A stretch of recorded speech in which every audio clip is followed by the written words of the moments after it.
Okay, I got the red smoke. Gun runs north to south, west of the smoke, west of the smoke. Okay, copy. West of the smoke. I'm looking at danger close now. Come on with it, baby. Give it to me. I need it. You're cleared hot. Copy, cleared hot. And we're going. And we're here. We're here. It's good to be on Cleared Hot. One of my favorite fucking podcasts. The You're mother so of all podcasts. full of shit. You had to reference your phone to remember what the name of the podcast was. Support the troops, guys. Support the troops. I'm surprised you could remember what it was called. I told you I've listened to your podcast. Singular I told time, you. once. No, that's not true. I've listened to a couple of your episodes. No, you listened to one episode over 4 different occasions. That's a 'cause you split it goddamn up. lie. You're out of order. And I think I called you. I said I think you're very good at this, and you should take it more seriously. And I think you could make a lot of money with your podcast. But how do you take it more seriously? What does that even mean? I don't know, dude. I mean, you just keep doing it. I think that's what it is. I was looking at the episode you guys posted, 542. Yeah, we don't fuck around. Well, that's what I'm saying. You got a volume of breadth and Took depth. a long time to make money. I had my first How two long podcasts. have you guys been at it? I've been podcasting. I started the Bryan Callen show, made exactly $0. And Well, did you start it to make money, or did you start it because you liked the idea? I of wanted to podcasts? talk to people smarter than I was. So I wanted to talk to authors and professors and people that were the leaders of thought in various fields, right? Because LA in a lot of ways is an intellectual wasteland. And I did 400 episodes of that, I think. Of your own? Oh, yeah, something crazy like that. It turned into mixed mental arts. Because what I realized is my partner, Hunter Motz, and I realized that we would talk to these really smart people. So you talk to somebody who's an evolutionary biologist, or you talk to somebody who is working on longevity, who's a scientist or whatever. And one of the things I noticed was that, and people, including people who write seminal books, like whether they're about the history of the world or whatever, all of them would say yes, which was fascinating because apparently I was an actor in Hollywood, and for them that's all they hear, and it's like, well, why not? And what I noticed was that a lot of them were very myopic in their point of view and their outlook in general, because they had to be. Because to write a book or to write a series of books and be a sort of the leader of thought in your particular field, mile deep and an inch wide. that's exactly right. It's very difficult not to turn into that to an extent, right? So you would see this, and you'd see them, some of the professors I noticed had zero idea of how commerce worked, how capitalism worked, how the marketplace worked. They just didn't live in it. Were they teaching those aspects, though? They were not necessarily teaching those aspects. What bothered me was they were criticizing the without marketplace. any actual touch points or real world experience. And advocating a tax rate of 80%. Because they would look at the Denmark in the 80s or something. And I kind of realized after a while, I was like, you have never been outside the walls of your university. You just haven't. And it's not to say that they don't serve a very important function or a purpose, but you need people with practical. It's exactly like being a guy like you who spent enough time in the field and in combat. When I come in and I ask you, I remember calling you saying, dude, when is your weapon on full auto? Because are you when you're laying cover or when you're like mowing people? And you were like, never. I go, I know, but if you're if I gotta open up, I go, never. I'm never on auto. That shit I never, I was talking about how. Well, you work in an industry where that seems to be the only setting that it has. That's you said full auto is for assholes and actors, but again, it's like anything else when you have experience and practical experience. So I did a podcast called Mixed Mental Arts. So to be a mixed martial artist, you can take a great boxer if he's only boxed. This guy, this very very rudimentary jiu-jitsu high school wrestler. Well, if I grab a hold of you and you've never done anything, if he gets inside of his range, he's screwed. I have the advantage, and that's what I love about mixed martial arts versus any orthodoxy. The same thing goes mentally. So we called the podcast Mixed Mental Arts. We did I don't know how many episodes, but made $0. Then did the 10-minute podcast, which has a cult following. We're rebooting that. But back then we didn't make any money, and then finally Fighter and the Kid. But Fighter and the Kid didn't make money until the first 3 years or something. So Did you start at episode 1, Fighter and the Kid? Oh yeah, and just built it from there. Do you guys do 2 a week? 2 a week, and you've been and on never that have never stopped. And so I say to you, just be consistent, because I think you, for whatever reason, have this look, you've already made inroads in Hollywood without being Hollywood, which is crazy. And My thing is, I'm limited a lot of times by access to individuals, like people that I think are interesting or at a different would be the best way to describe it. They're in a different orbit of life. That's bullshit to me because I that's what I was saying to you is I don't agree with that. I think that you actually are just as intelligent as any of them. You're likable. I'm not talking in those terms. I'm talking about probably more than anything social or the world that they operate inside of. But again, I have access to some of that world. Your other friends have access to that world. So it's just going to be a matter of time. Yeah. Everybody wants to talk to a dude like you. So it's you just have the problem with you fucking guys. Like I know a number of you SEAL guys. The problem with being a Navy SEAL or all you soldiers, you tend to be a little too modest or low key for your own good.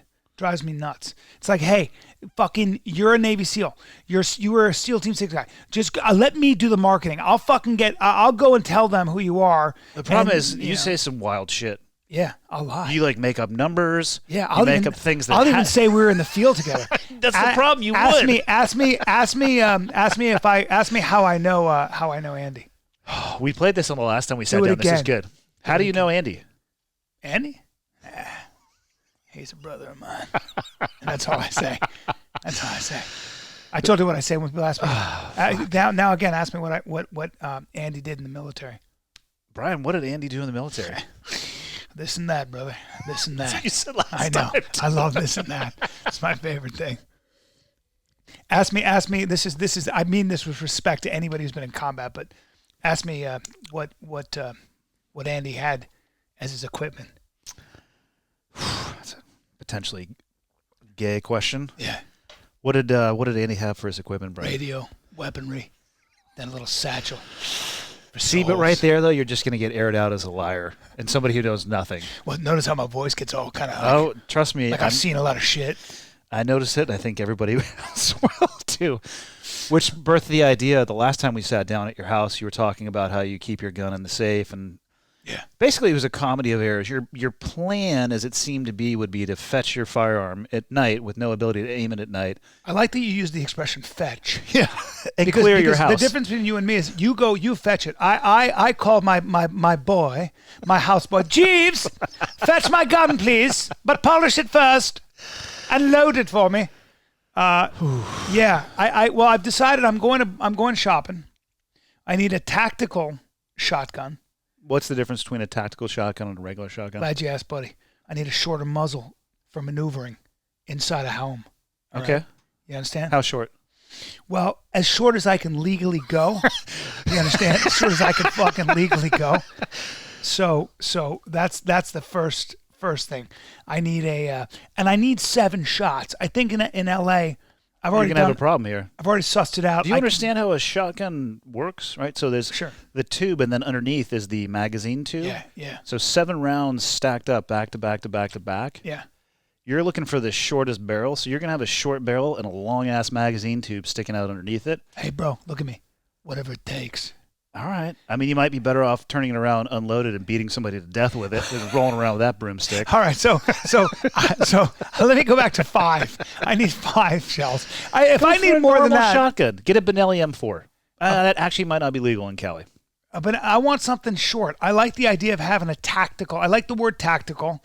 I like being able to say that. How about I get you a fucking over-under bird hunting shotgun and we call it tactical? That's bullshit, dude. I'm not doing a fucking over-under. I shot a bunch of birds out of the sky with that bullshit. I got to fucking load it. Get out of here. I need to be able to go goosh, goosh, goosh, goosh, goosh, goosh. So you 5 times. You want a semi-auto one? Yeah. Now the big question is, do I use double-aught or do I use bird shot? I say bird shot. Shooting at birds? No. Then why would you use birdshot? Well, the only reason I'd use double-aught, I have a lot of. You want to Why don't you use a slug? A slug's good, but sometimes you miss. Yeah, but you can miss with any 3 of those rounds. That's true, but I think birdshot's probably better because it's got a wider group.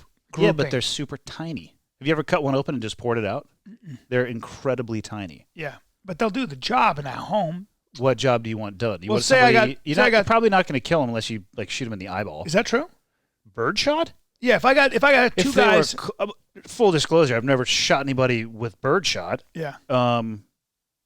I think they'd have to be really close where the grouping would still be tight because from my understanding, it expands rapidly. Yeah, but if they're first of all, I'm not taking a fucking shot till I see the whites of their fucking eyes. Stump. I feel like you would AD into the ceiling long before you saw the whites of their eyes. Just Well, it's funny you say that because after I take them out, I AD in the ceiling. Do you know what AD means? Nope. But I like that expression. Accidental discharge. Right. I accidentally discharge. I that's my warning shot, but I do it after I've put them out. And I say to the cops, hey, I shot in the ceiling. I would keep bird shot for birds. I don't. So you'd use double out or slugs? Myself personally, I would use slugs. All right. So I need a couple of pistolas. Okay. How many do you want? I need 2. Okay, 1 for each hand. I like where you're going so far. 1 for each hand. Now, don't shoot well with my left hand. So you need 1. But since you said that, I like it. I was thinking I keep 1 in my belt.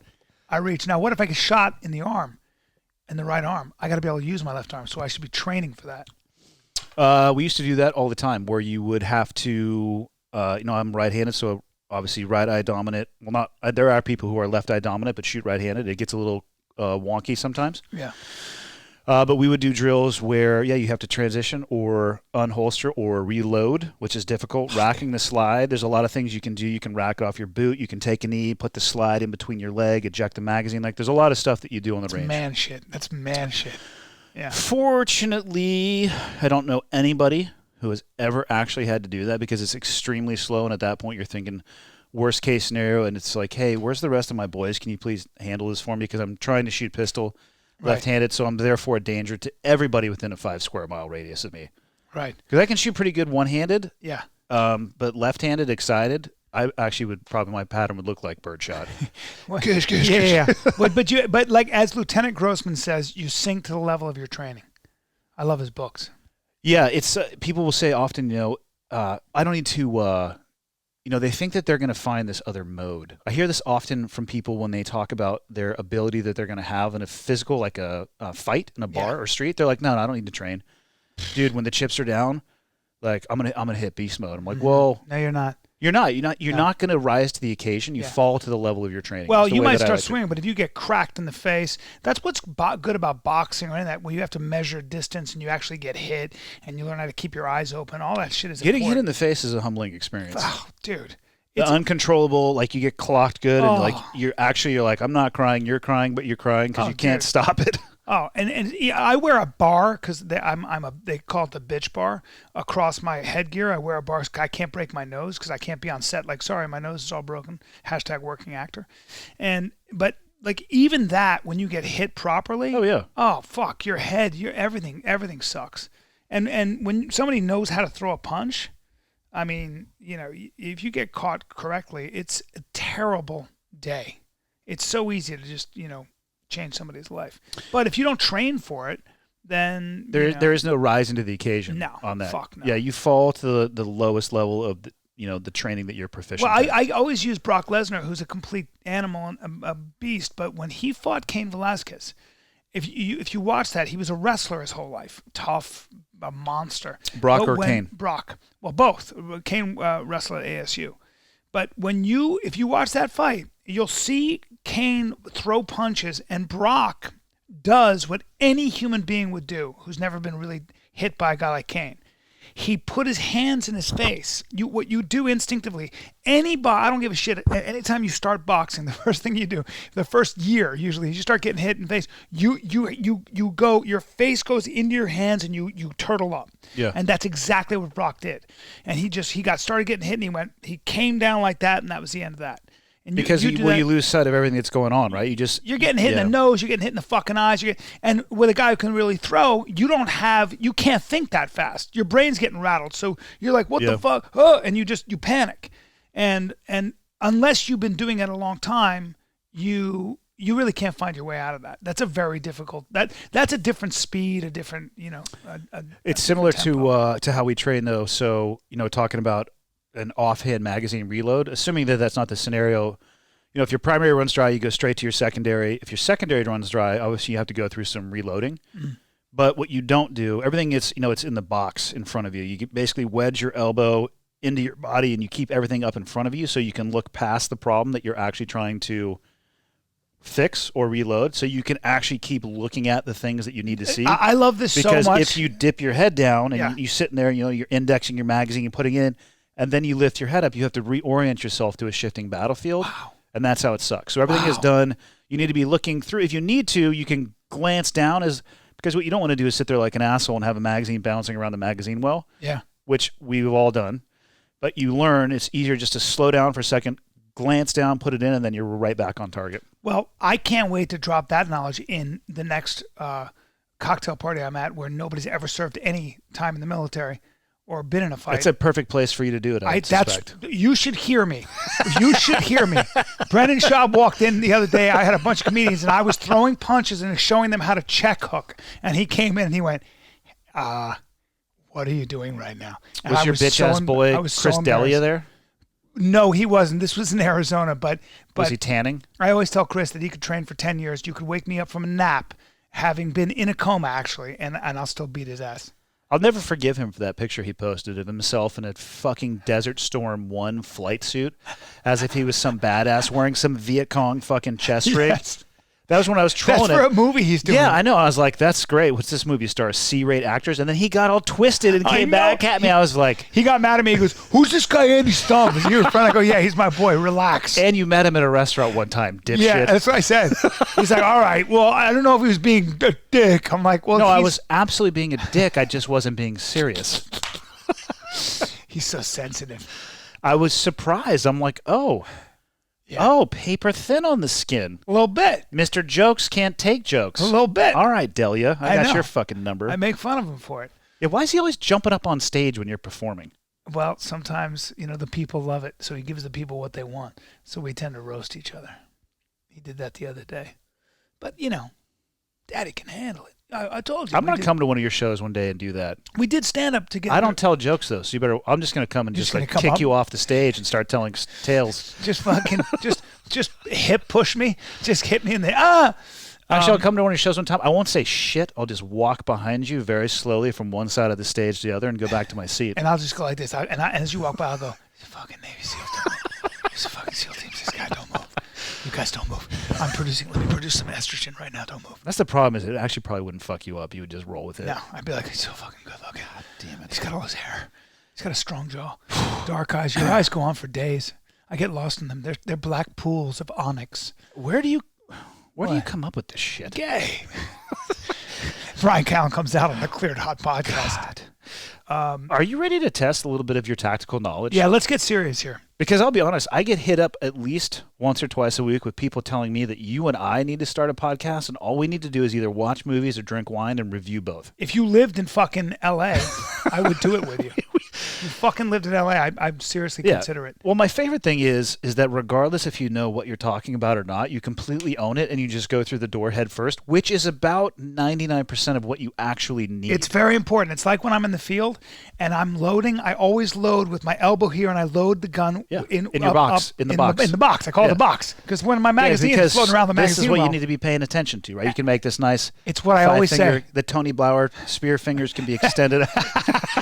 I love Tony. He's awesome. Tony's my boy. I saw him at SHOT Show this last year. He's in my stand-up now because his dog died. Yeah. And I talk about how a man can't, I have this whole thing on how men can't cry unless it's very specific, like circumstances, like if you won the championship, if you lost the championship, and I'm like, if your dog dies too. But Tony's dog, I was there when his dog died, and his wife, Jess, she's emotional. She's a woman. She went high and left with it. I said, if you're as a man, if your dog dies and you cry in front of me, I'm never going to judge you. And I do this joke where I'm like, you can't cry if your cat dies. I mean, you can, but I'm never going into business with you because you're fucking unstable. And you shouldn't own a cat anyway. Correct. But the dog, Tony goes like this. He goes, I'm giving away but he goes, he paid me for this, but he goes, his wife goes, Zeus's heart stopped. And she started to cry. And Tony, I was there, and instead of crying, he wanted to cry. He went, fuck. And he just made his neck thick. Fuck. And he just looked up in the sky and held it there. And I was like, hold strong, brother. Hold strong. He loves his dogs, though. Oh, yeah. I think I recorded the 4th episode of this podcast at his house, and they were just Oh, really? running amok. Yeah. I've known Tony forever since I was working for CrossFit. He was doing really? defensive stuff. With like years ago, early 2000s. Wow. I didn't know that. He gets around, that kid. He's a slut. Yeah. All right, so. Not a slut that way, by the way. Loves his wife. Just so don't fucking spread any rumors. Don't be an asshole, dude. No, Jesus Christ. Guy, he's inseparable with his wife, by the way. He's one of those guys he's one of those dudes where marriage works. Where like I was like, how the fuck? Yeah. We're married forever. Well, I think the secret to that might be you just got to make sure you find the right person. That's exactly right. I think it helps a little bit with that. Correct. But let's get the fuck off that topic. All right, let's go. Enough of that shit. Yeah, you and I have had enough conversations. Yeah. So we did our last episode at your house, and every week people are like, can you ask Bryan more tactical questions? And I have an Instagram page that I have completely dedicated to making fun of people doing bad. Like I posted a picture of the day. The guy had a loaf of bread and his pistol in it as a holster. I mean, these are the things that I find on the internet. Fantastic. Oh, yeah. Yeah. The last one I put up, I apparently deviated from the Instagram guidance because the guy was looking down the rifle and it blew his head off. I guess you can't post that on his. I don't know. You're not allowed to do that. I laughed hard, like deep belly laugh for at least 30 minutes. I couldn't stop watching. Sometimes there's dark humor in life, and you can't help it. You even think about it. This is where satanic Andy comes out. All right. But like I said, people reached out and they're like, for one, half the people thought you were like very tactically savvy. Oh, it's so good. The other half, though, the real guys, the real operators. They were like, oh my God, I hope he doesn't actually have a Glock at his house. That's the real guys. That's the dudes who know better. All right. Well, let's go. Seriously. But I got 4 things for you to view. Go ahead. Now, we're going to. We can stop. I'm going to play it out, and for the people who are watching, I'll put it up on the screen, and we can judge. Yeah. But we'll play it through, and I'm going to let you debrief to me what you hear. Okay. See. You can even talk to me about how it makes you feel if you want to. I'm not going to put you in a box. Let's go, dude. Are you ready? For me, have you seen the movie Sicario? I have seen that movie a while back. Okay, this is the second Sicario. Oh, I have not seen that. Opening scene, one of my favorite activities, free fall. Oh, really? Let's begin.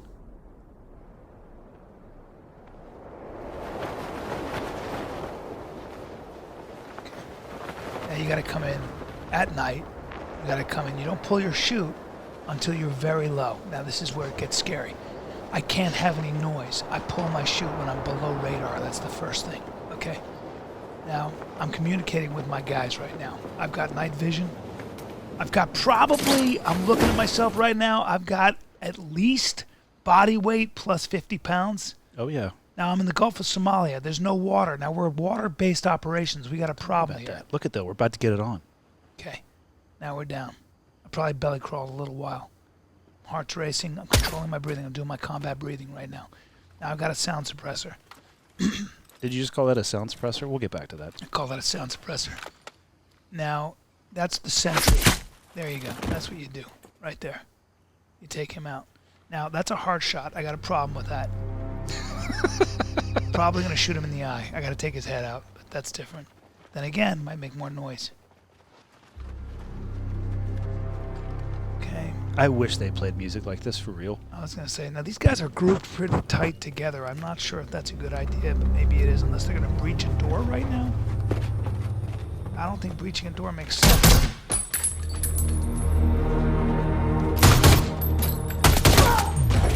Oh, there's no prisoners here, are there? Oh, Jesus Christ. Oh, that's very final. Okay, a couple things. We don't even need to go past that because that's enough. I mean, it's almost over, too. Yeah. So were you telling me what you saw there? You like that? Well, here's the thing. Obviously, we're there for a high-value target, or we're there to get rid of some very bad guys. Yep. So it's a shoot-to-kill mission. Now, here's the thing. I got to have a second. I got to have somebody trailing me. When I take somebody out, they might shoot me in the back, so I got to have somebody second. I got to have somebody kind of... You need a number 2 man. I got a number 2. Yeah. I need a number 2. Yeah. And I didn't see too much of that there. All right? But I liked what was going on. I think they were using M4s. Yeah, it's probably an AR platform. Yeah. Could have been a 416. Could have been a 416. Use that at your cocktail party, too. Can't wait to do that. Now, what is a 416? HK 416 is just a variant. Oh, and a Heckler and Koch. Yeah, sure. It's a variant on an M4 platform. Now, I like them when they have the gel caps. What? I don't know. I heard It's they not have- Tylenol. All right, fine, fuck it. Okay, so what I saw was that. Now, I don't know how it looks like they're capturing this guy. Yeah, for sure. My problem is I don't know if you can see that quickly. You're in the dark. You're killing these guys. How do you know that's the guy you got to keep? You really don't. You don't. Right? This whole thing is a dumpster fire from soup to nuts. It is? We'll go backwards, right? Okay. So you notice how these guys are shooting? Yeah. Did you notice any IR laser coming off their weapon, giving them the ability to actually aim where I their did bullets not, are? and Yeah. I need some lasers. Well, that's how you aim under night vision goggles. Is you have an IR laser, or you can look through a red dot. But these guys' heads were above the optic level on their guns, Yeah. so they were just blasting. My Let only alone- thing about that is that can't you see lasers? Did you hear me say IR? That's infrared. That's the spectrum that your eye doesn't work. Oh. And because night vision exists outside of the military, we have what's called IR light discipline, meaning you don't just turn the shit on and wave it around. They're internal in a building, so you don't necessarily have to worry about IR it. light discipline. Yeah. I fucking love these terms. And they have their night vision goggles down, which is appropriate, but they're also wearing the dust covers, which is like, that's a fucking no-no. You gotta have a guy like you on set. Dude, well, This and kind of first stuff up, they drives weren't me even crazy. on. They weren't even on because you get a green wash against your face. Because what you're not looking through the tube, you're looking at a screen in the tube. Okay. You can't actually see through the actual night vision goggle tube. It's a sensor that displays that on a small piece of glass, a viewing glass. So you're actually watching a video of what's in front of you. It's real time.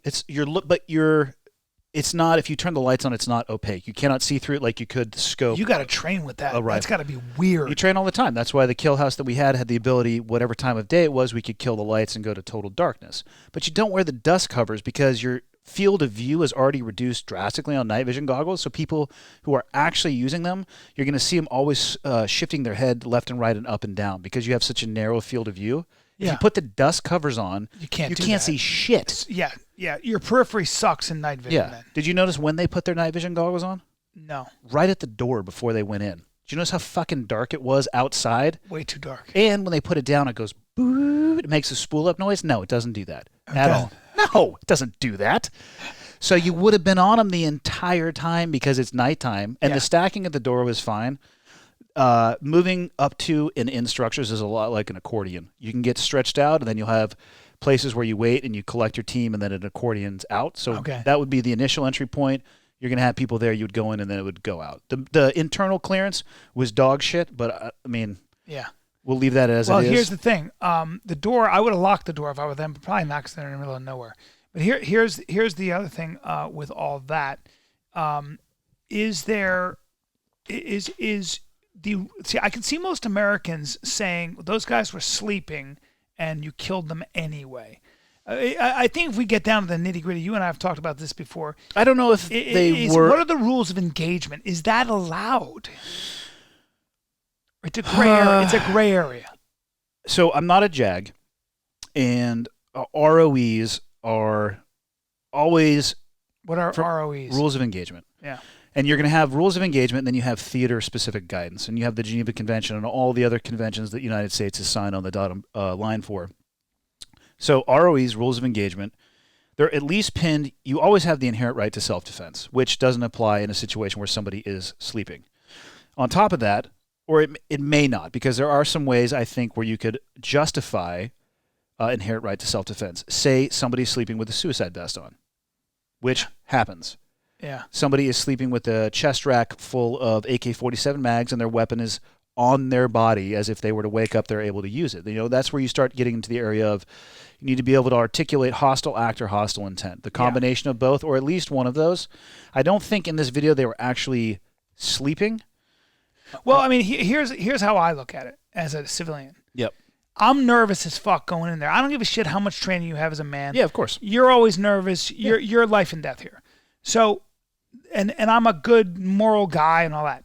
If I have a job to do, if I've made it through BUDS, and which is a huge if, and most people can't, but let's just say I'm a SEAL Team 6 guy or a Delta guy, whatever the fuck it is. I'm not. Knowing me, I'm gonna shoot that guy who's sleeping. and not because I think it's the right thing necessarily, but I can't take a chance, because if I wake him up, I'm going to have a struggle and I'm going to be in a firefight. If he's sleeping with a gun, I gotta believe that the minute he wakes up, he's pulling that trigger if he sees me. So, well, there's a reason why he's sleeping with the gun as well. That's right. But it's easier to say that you would do that than actually do that. I'm saying theoretically what I'm saying is I understand somebody who would say, I'm fucking too afraid to let that guy wake up because I know I know the minute he wakes up, you might shoot somebody. First of all, when you shoot somebody in the movies, pop up and the guy falls and dies. I am sure in combat, you can shoot somebody 3 times with a fucking M4, and for whatever reason, because of adrenaline, because it didn't hit the right organs, whether that guy can squeeze off 3 rounds at you.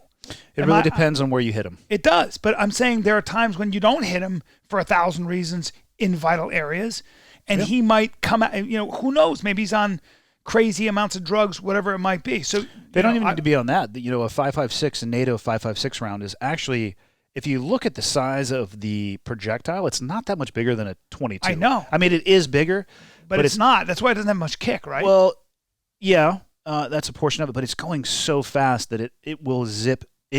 It punches holes through, and if you hit vital organs, it will bounce off of bones, and then it can interact with those vital organs. But if you can still move. You can still have a bullet very go much through your so. heart and... Very much so. The only way to get around that is to put the lights out, essentially. I talked to a cop who said he shot a dude. He was on drugs, but he said he shot the guy in the face, and the guy kept coming. So, well, getting shot in the face is interesting as well because the skull is thick enough that it can deflect a lot unless it's truly square on. I've seen it go graze off of forehead, side of the head. If from the front, if you can get it, you have the triangle from just above the top of your mandible to the, just above the dent in your forehead, and it makes a triangle. Nothing's going to deflect or graze off of that. Well, but the point is that you are when you're in those situations and everything is moving at from night vision, everything, you don't know what the fuck you're hitting. Like, so it's very possible you could miss, or it's very possible that person gets off a couple rounds. Sure. So in knowing that, I'm not taking that chance when I see a dude with a vest and a gun and he's sleeping. Well, that meets hostile intent. So you're covered there. Somebody just sleeping, though? Nah, that's an issue. It's an issue, and there's a moral burden with that decision, whether or not it rises to the level of lethal force. Yeah. So, the clearance, I mean, again, the clearance, I'm going to give that a C- to a D. Moving around outside without your night vision goggles, that gets an F. The sound of the bullets hitting that guy is just completely laughable. Hold on, why? Because, hold on, and also come up in one of the other videos as well, a suppressor, not a sound silencer or whatever you called it. It's louder than that. It's super loud. And you know what's even louder than the suppressor? Is the bullet breaking the speed of sound. Oh, fuck. Yeah. I never thought of that. Yeah. God damn it. God damn it. Now, there is subsonic ammunition. Yeah. Which I use. Of course you do. I'm sure you have a cachet of it. A couple of reasons. You got it for your Glock? I don't want to break the sound barrier, and I want the bullet to stay in the body. Sure. I'm sure you have a cachet of that stuff everywhere. Yeah. Like 300 Blackout is an interesting round. Have you ever heard of that round? No. It basically has the ballistic characteristics of a 7, what's the non-native, 7.62 by 39. I get all jumbled up with the numbers, but it's similar to an AK round, but you can get some awesome subsonic ammunition for it, and it sounds like a paintball gun going off. Now, that's a different story. Really? But because it's not breaking the sound barrier, and because the sound suppressor... And the suppressor is it's a tube that has baffles that absorbs the gas as the projectile is coming through. I know how the fuck a sound suppressor works, bro. Do you know what it's called? No, you don't. So shut the fuck up. So it's not a silencer. It's not a silencer at all. And it still is loud, especially if you're using supersonic ammunition. So that whole it just doesn't work. God damn it. And I thought you only heard the slide. No, that's like... Shing. That's an offline conversation about an MP7, which we will not discuss on this particular podcast. Fuck. All right, so it breaks down. So it's loud. It's very loud. You hear it at nighttime. I hear it. And if you know what the sound of a bullet makes flying through the air, it is undeniable what it is, and you will react to it because you'll know that it's gunfire. It might buy you a few seconds for people. What does it sound like? It snaps. So when bullets are going past you and they're farther away, it still makes that snap because you're hearing it break the sound barrier as it goes past you. As it gets closer, it's like snaps. It gets much, much louder. Jesus Christ. And the caliber will change the snap. A 50 cal round going over your head is like, holy shit, what is that? And a 7.62 round, a 50 caliber sounds like what? It's really loud? It's just loud. Yeah, Wow. it's booking. It's a bigger projectile. So I was in Lebanon Yep. as a kid in 1981, 82, and they shot a missile. We were at the beach. They shot a missile or something over our heads. It was a test run. Yep. I don't know what it was. People think I'm kidding when I say this. We were on the beach. I was a young boy. I was probably, I wasn't even that young. I was, 13, probably 14 or something. So this was in like the late 40s, early 50s? This is our late 40s, early 50s. It was before we had talkies. And I remember people fell down. The sound was so loud that people lost their equilibrium. It was the weirdest feeling. People kind of went, what the? Like, it was so loud that you probably kind of heard the, I'm assuming if it was shooting a missile, the what would be the word that I'm looking for here? Whatever mechanism is making the jet engine of it flying. That's what it was. Yeah. It wasn't the sound barrier. It was the propellant. Jet. I couldn't believe how loud it was. That's exactly what it was. It sounded like an airplane, but I didn't see an airplane. And I said, where the fuck was the plane? It was like an airplane's just 4 jet engines. Oh, That's what God you're damn, hearing. it was crazy. It was crazy loud. And then the last thing on this, right? You love that free fall scene that you're talking about? Yes. You notice how they were falling directly over the top of where they were going?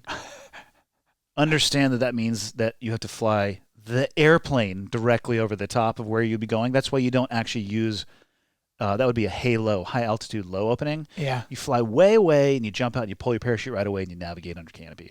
You navigate. Yeah. So, see, I would do it differently. I like to be dropped out of the plane, and I like to fly. I fly Like with your body? with my body, and You would I maybe- can you cover go 12 like- miles. No. I've heard I can cover 12 miles. Who did you hear that from? My people. Check your sources. My people in a fucking- wingsuit, maybe. With okay. a I was rucksack thinking on? wingsuit. No, you weren't. You weren't All thinking wingsuit at All all. right, maybe I wasn't.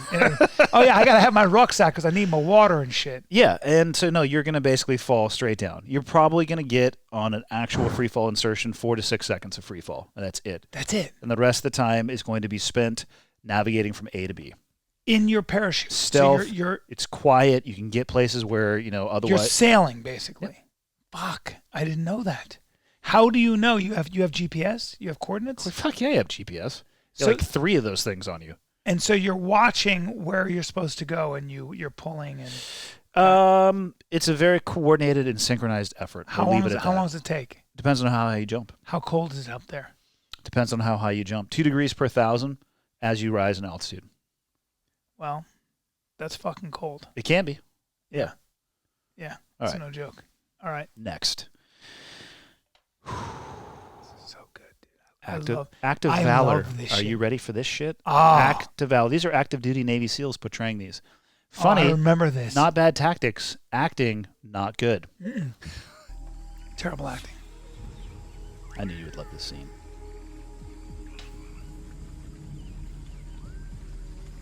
You know where's not a good place to pop your head up in the middle of, in the water is in the middle of the goddamn river. You could do it under the foliage on the side. Yeah, that's a bad place. In the daytime. For the act, yeah. That's, Yep. Yeah, that guy would never see that. By This the way, is these you. guys, I picture you do behind these the guys guy have here. scuba? They probably have draggers on. What does that mean? LAR 5 rebreather. Hand-thrown drone. Those exist. Those are real. Hand-thrown drone? Yep. Oh, fuck. This is you behind the scope. Dude, This is now- how I imagine it. This would be me. I got your back. Come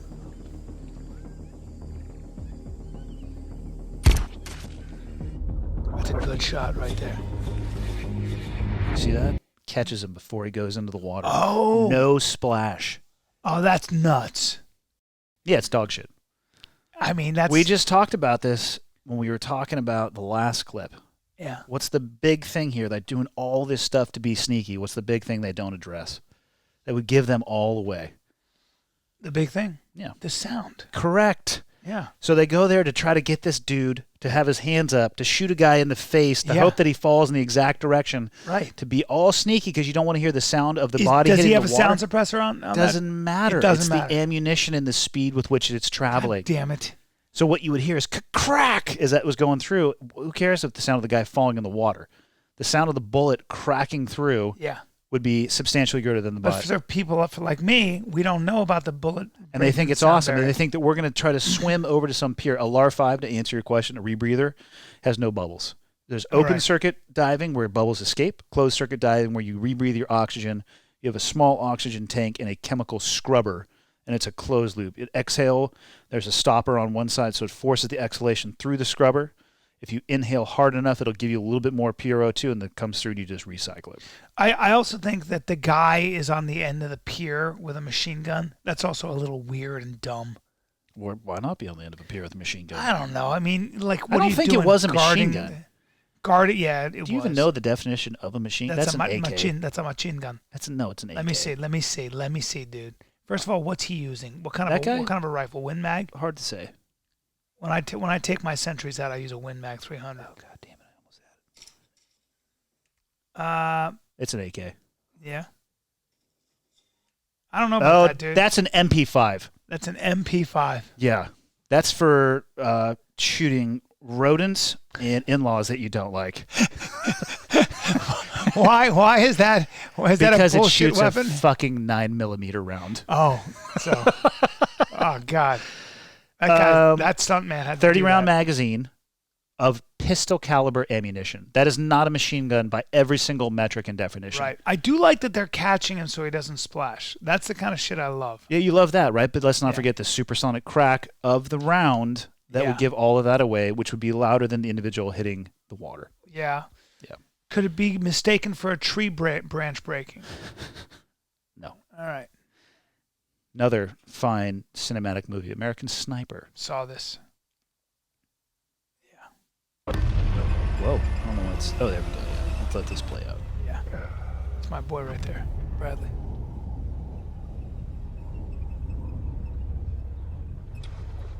Hold on, I got a woman and a kid 200 yards out, moving towards the convoy. Got a couple problems with this already.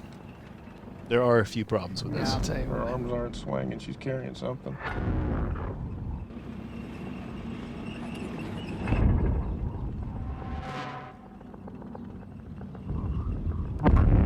Yeah, she's got a grenade. She's got an RKG Russian grenade. She's saying to the kid. You got eyes on this? Can you confirm? Negative. You know the ROV. Your call. Man, they fry you if you're wrong. They send your Did you hear what the ass radio to call said? You know the ROEs? No. That's what it said. Wasn't engagement. Yep. So in other words, you can kill this kid. They're putting the decision on him, saying you know the rules, you have to make the call. It's tough. Not really. No. Oh, he had to do it. He had to do it. I forgot about this part. I would take her out too, so she doesn't have to deal with the pain. That would violate the ROEs. Yeah, it would, but that was a grenade. Yes. What do you got? Well, I don't like his envelope. Yeah. Sorry, dude. That's sorry for you guys who don't know. I don't like the opening. I need him further back. He's got that. That's a shitty fucking. That's shitty cover. You can see him. Actually, he was doing okay. All right. He was using some distance, so they had basically a hole in the wall, and they'll stay farther back. Yeah. It's okay. I mean, Okay. as long as you don't have the barrel hanging out the side of the window or structure, Yeah. you're doing at least a marginal job. All right. There's that. The kid. Is there any way he could have shot? No, I would have shot that grenade out of his hand, but that's impossible. He had to kill the kid. I mean, that might, or he. I think that's the point of this cinematic scene, is Yeah. to try to burden the audience with making that decision Well, and try to put the some kid of that... is running a grenade toward troops. Sure. To kill them. It's not the kid's fault. He's been indoctrinated. He's been told. He takes the kid out. The woman has the wherewithal to watch, I would imagine, her son or this kid get killed, and she seems to suck it up, come running over and grab the grenade, and now she's going to forward the operation. All right. I mean, human beings do crazy things. He waited a little too long. Hard to say. Again, there's a moral burden associated with that one as There's well. a lot of moral. It's a very, very tough, very tough thing for a man to have to kill a woman and a child like that. And I guess she got the throw off. Yes, she did. I don't know what the kill rate is. That looks like an old school grenade. Frag grenade probably kill 100 feet? No, kill maybe 3 meters, injure 10 meters. That's it? Yeah, grenades are wildly less effective than most people think. You're kidding me. So if a grenade, all the metrics are designed, whether, like if this wine glass was a grenade, if you put it directly on standing vertical, pull the pin and run away, that's how all of the blast radius are calculated. But if it falls on its side, you just took off, you know what I mean? Half of that is going into the ground. Wow. And the rest goes straight up. And it goes it's around. omnidirectional, but a lot of it is going to be down into the ground. Damn. Yeah. But overall, that scene looked legit. Of course, because you're dramatic. And that's my issue with this scene, is that some version of this occurs in almost every war movie. The moral burden, moral dilemma. Yeah. What do I do? Scary music. Try to make it ambiguous so they have to make a decision. Well, my other problem with this is that she would have given him the grenade inside, not outside. True. And then also, did you notice at the end when she threw the grenade, the soldiers were hitting the ground? Yes. So obviously the grenade was very close. The soldiers, would have been able to see every single part of this naked eye. Exactly. So there's no reason to tell the story from this sniper's perch. That's the part that gets me, because those soldiers on the ground were actually probably the closest. Well, she was able to run 7 steps. Correct. And throw the fucking grenade. So those soldiers would have had to have shot the kid. They would have had incredible situational awareness. They would have understand both what the boy was doing and what the woman was doing. Yeah. There's just no calling over the radio trying to describe what you see and asking for permission to pull the trigger. That burden falls on the person who is behind the rifle. Yeah. And on your understanding of the ROEs and your experience, and you're probably going to have some leadership with you. And if you have a question, you can talk to that person. But it's not a conversation. The other thing is, the other bullshit is that for me in those situations, if I'm in the field and I'm a sniper, that's why I bring a fucking tranquilizer gun, and I shoot a dart in the kid's ass. I put him to sleep. I shoot a precautionary dart. Is it a gun, or dart. do you use it just like a blow one? If I'm close enough, I always use a blow. I use a blow dart gun. But when I'm far away, I use what you use for a leopard or a cheetah or a jaguar, and so I shoot that into his fucking ass, and then I use a lower dose for the kid. I don't want him to have any complications. Oh, so you're basically rolling out. Yes, I do. Like a dental kit, or like a leather satchel, and you go, oh, this is my kid one. Kid. Yeah. Kid running munitions. Because you have the time for all that. Kid running munitions. Yeah. Mom. I make the time, bro. Mom, dad, guys over 250. I got a whole thing. Yeah. Fucking jaguar, leopard, cheetah, wolf, and then elefante, rhinoceros. I have a whole Those fucking are going to be thing. big syringes. Those are big. So the bottom line is, and then dolphin, if I want to kill a dolphin or to put a dolphin to sleep. A porpoise. It's not a porpoise. Was it Life Aquatic with Steve Zissou? Highly underrated movie. Porpoise. It's not a porpoise. That's so stupid. Yeah. My biggest issue with this is people have a fascination and curiosity about warfare, and honestly, it's not that dramatic. So when I look at this, you get to a point, especially if you've been overseas for a while. I think the first 30 and the last 30 are the times where you might give it a little bit more, because the first 30, you want to get the feel of what's going on. You want to get back and be more comfortable. The last 30, I just want to get the fuck out of here. Yeah.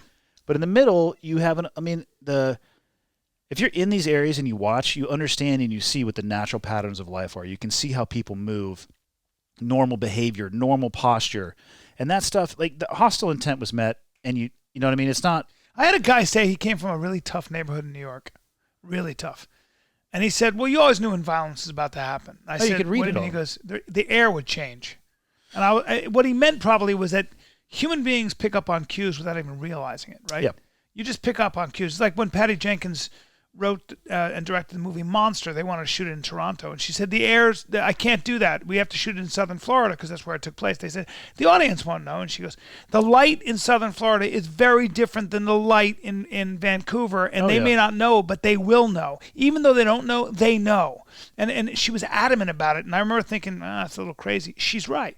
So human beings have this antenna for that. When something is about to go, sometimes it happens out of nowhere, but if something, I would imagine if you're in, I don't know, but I would imagine if you're in a war zone, you probably develop highly paranoid instincts. So I wouldn't describe it as paranoid. I think you get used to a lot of pattern recognition. I was about to say pattern recognition. And you get used to the patterns of how people behave in an environment where the military is there and operating, and when you see somebody behaving outside of the norm, you get used to seeing people walk, and then you'll see somebody walk using cover and concealment, and they're crouched down a little bit more, and it immediately catches your attention. The normal stuff just kind of goes past you, but you see a deviation from that, a deviation from the pattern of life, it draws your attention. Somebody's to hiding something. Yeah, and they're usually, they're not super great at hide and seek, so they'll be looking at something else, and they'll be using cover and concealment they'll know where one position is, but they will not notice that 90 degrees off their axis is another one. And it's like, hey, surprise, cockbag. You can't say cockbag. Have some extra respect. Team America World Police. Cockbag. Have you not seen that movie? No. With the marionette dolls? I got to see it. Surprise, cockbag. It's one of the best lines ever. Cockbag is great. That's my issue with this. I'm failing so far, by the way. Yeah, you're terrible. I haven't picked up on any of Not this a single stuff. thing. Not a single thing. Yeah, but you like the drama of that scene because you're a drama queen. I'm a drama queen, and I get into that shit. This next one comes from The Holy Grail, All the right. movie known as Navy SEALs. Oh, fuck, I never saw this. This was the hostage. You never saw this? No, this shit is can't be about good. to get real. All right, let's go. They just executed a hostage. The fuck, man. Oh, this is an ad. Don't worry about it. I'm not Let gonna. it go. Let we're it gonna go. skip that shit. You can't. See what Yeah, it says? you Skip can't. ad. All right, Boom. ready? He's getting kicked. Is that Charlie Sheen getting kicked? No, wait for Charlie Sheen.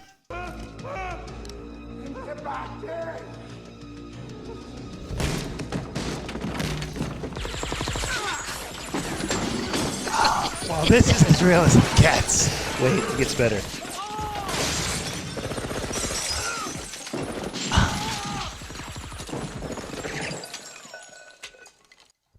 Well, that's the greatest scene in motion picture history.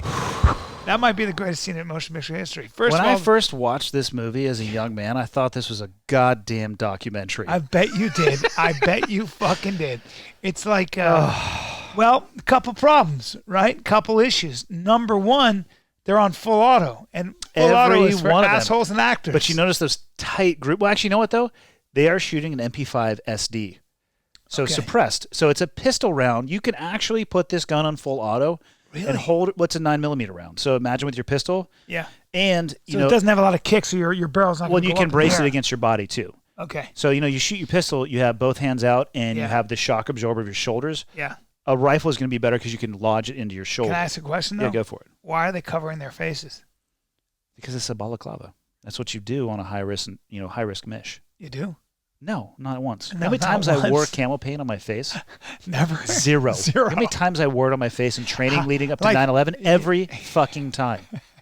And it takes so long. It's probably like your goddamn hair and makeup. It takes forever to get The off. only time I'm wearing camo on my face is when chicks are around and I can walk by them bristling with exotic weaponry. Here's how embarrassing. Okay, I mean, that's this is how embarrassing and ridiculous it was. Like, we would go out to this desert training facility and we would do these nighttime patrols. Well, we were facing cardboard silhouette targets. Odds of engaging an enemy, zero. awesome. And before we would go out, they'd be like, yo, we're leaving in 5 minutes. Get your camera ready. And we'd all just go in front of the mirror and you'd see guys just like 3 different colors and just across. Meditative. Too. Oh, I had an intricate facial. I have pictures I'll show you. They're so bad. And you were, because you were a young dummy who just wanted to be.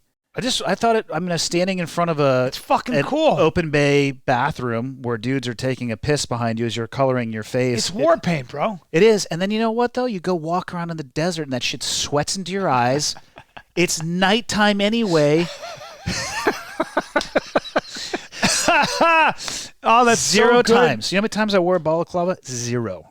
They'd be good if you're like doing torching to keep the sparks off you. That's good for that. Yeah. Or if you're if the press is around and you don't want them to see your face because you're working for the CIA. Sure. Or But if it you're an also might SAS. draw a touch of attention. Just a little. You think? Just a little. You fucking think when you're walking around like that? Don't look at me. You notice how those guys went flying backwards when those bullets Well, hit them? I was about to say you didn't let me finish. Now, first of all, if we're dealing with these small rounds, you're not going to fly backwards because what they did is they jumped backwards after taking a full 5 shots in the chest.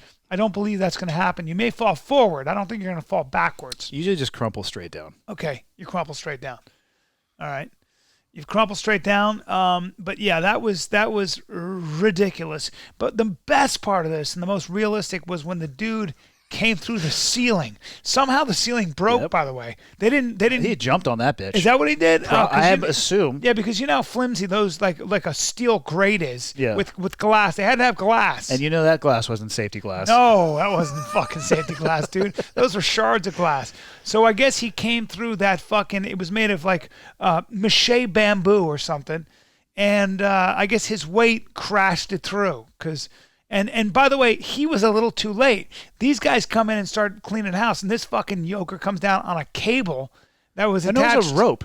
It was a rope? He was doing, I believe they call it an looked like a Australian cable. rappel. No, it was because if you notice with his left, he was only shooting one-handed too, full auto. Yeah, but he was also vertical. That was really weird. Like you can rappel facing up towards the rope, or you can do an Australian rappel where it comes from the back. Okay. But with his offhand, he was controlling his belay. So he's slowing his descent while going full auto and just nailing a tight grouping. Oh, fantastic. And if you watch that in slow motion, all the squibs go off before his gun goes off, like 2 seconds. Oh, is that true? Oh, even I've dove better. deep into this movie. Oh, even better. Well, it's clearly one of the greatest movies of all time, and I need to go home and watch this and memorize it. It's amazing. They get into a robust street fight after this, a running gun fight with these MP5s. Every one of them is on full auto. And they don't have any, do they stop to reload ever, or are they just... They do actually do some reloading, and they reload it properly, the proper sequence for an MP5. Where is their gear, though? They seem to be wearing... It's kind of on their waist, and they're not really wearing any... they don't seem to be wearing any supplies, and they don't seem to be wearing any uniforms. They're just, I guess they're wearing incognito. They're kind of wearing flight suits similar to what Delia was wearing in that movie. Right. All right. I refuse to say his name correctly, by the way. If he was a horse, he would be the thoroughbred of cunts. That's what he is. I hope you hear this one day, Chris. I'll forward him. I'll forward it to you so you can forward it to him. Chris is you would love him actually. Actually, I actually really do like the guy, but he's the best. But once I got that initial response, I cannot stop. Oh, well, if you were here, I would torture him. You and I would both torture him, and I do torture him. I would torture him. These are the worst shooting stances known to man. Well, now that's interesting. So what I'm doing in my shooting stance is I'm leaning forward. Yeah. I'm leaning forward. I'm not mad at their shooting stance. Well, it's because you don't know anything. Well, it looks like they're holding them up, and they're here, right? Yeah. No, I'm talking about their leg position. These guys are they're so bladed that you could cut cake with that stance. Yeah. And you just want to be squared up a little bit, even though you want to be squared up. Yeah, a little bit. All right. Yeah. Well, it's an embarrassing movie, and at least Charlie Sheen was the Navy SEAL. The only accurate scene in this movie, truly the only accurate scene, is the opening scene where he's blackout drunk in the ocean, and he wakes up to waves crashing over his face down in the surf. That's about as accurate as it gets. Other than that, this movie sucks. Do you remember when Demi Moore became a Navy SEAL? Yeah, I get asked about that one quite a bit too. When Viggo Mortensen's like, he's a big boy, control your breathing, and she has to kill him with a knife. And he's quoting poetry while walking through the surf zone. Well, yeah, but then she has to kill a sentry with a knife. Yeah. You know how many times that's happened? Maybe never, huh? Yeah, probably less than never. I mean, because you can kill him at a distance, so why would you sneak up on him? Or you could go around him. Or you could wait for the sentry to go to, it's... But you guys make one big mistake, and I mean this. Like, Send it. You fucking... That was my SEAL tactical Team review 6, for you guys. That was very good, and I failed miserably, but I learned a little something as it went on.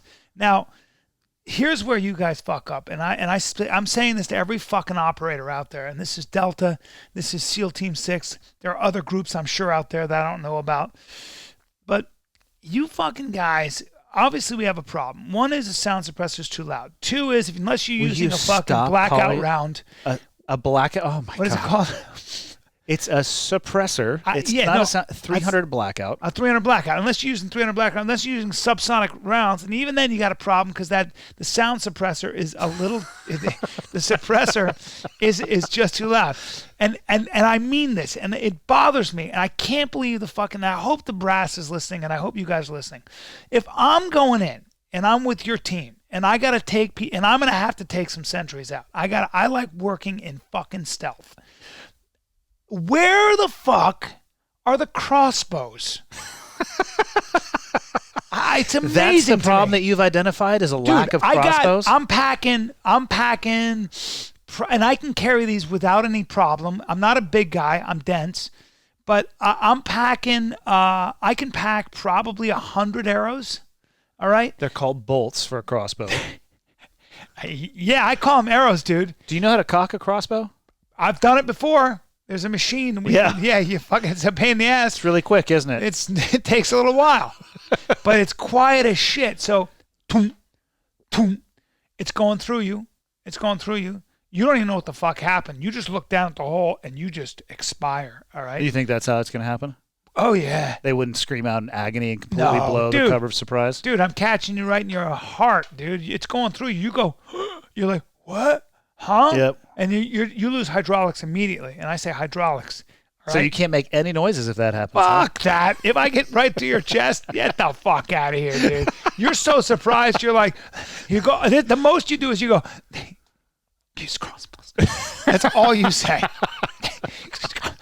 Or they go like this. That's not fair. You know, that's not fair.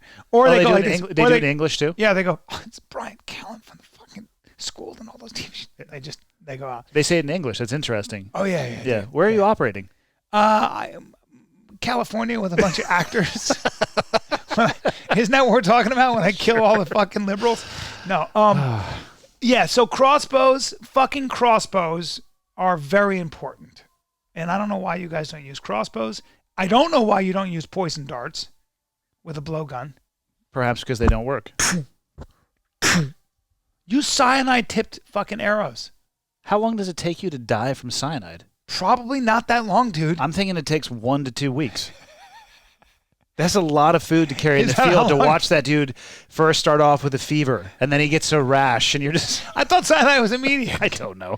God damn I it. don't know shit about cyanide. God damn it. I guess it's hard to, a cyanide-tipped bullet or a dart. I guess darts don't work, huh? Throwing stars are probably out. Yeah. Yeah, throwing stars. Beyond like 6 years old. Yeah, throwing stars don't work. Nunchakus don't work. A lot of the shit doesn't work, dude. Throwing knives? No. Nah, that's not going to work either. I do think crossbows would be effective tactics. I'm not going to argue against it. I could see a point in time for that, but none of the other stuff you listed. I mean, you should have a crossbow guy with you. He's the dude who takes out the sentry. You need total silence sometimes. And the minute you fucking shoot somebody with your M4, even if it's got a sound suppressor, they are and it's subsonic, they're going to hear it. They will hear something. Yeah.